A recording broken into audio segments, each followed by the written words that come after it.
Nuk e konceptoj se si do të ketë shqiptar në Kosovë që do ta dojnë e Tiranën, me thënë drejtën, dhe kur një gjë disa nostalgjik, ndoshta prej botkotimit tyre komunist apo prej qasjes politike, por jo që realisht ai meriton një respekt nga Kosova. Pra Edi Rama është një figurë e urryer kombëtare, për faktin që i ka bërë shumë dëm kombit shqiptar, në veçanti Kosovës në proceset e veta, është tallur në një farë mënyrë edhe me pjesën e politikës.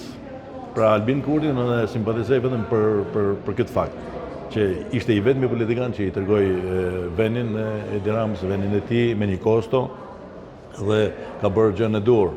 Një kohë që ka përdorur shqiptarësin, është tallë me Ramush Haradinën. Pra, është një personazh cinik. Pra, ky menon që ato janë budallajt dhe ky është babai i kombit, dhe ky është me të vërtetë që ishte domosdoshëm që Kosova jo t'i vendoste traunë me pagesë, po t'i vendoste një traunë politik që ai mos fullej paktën për 10 vite në tokën e Kosovës. Mos ta kalonte kufirin. Faleminderit shumë.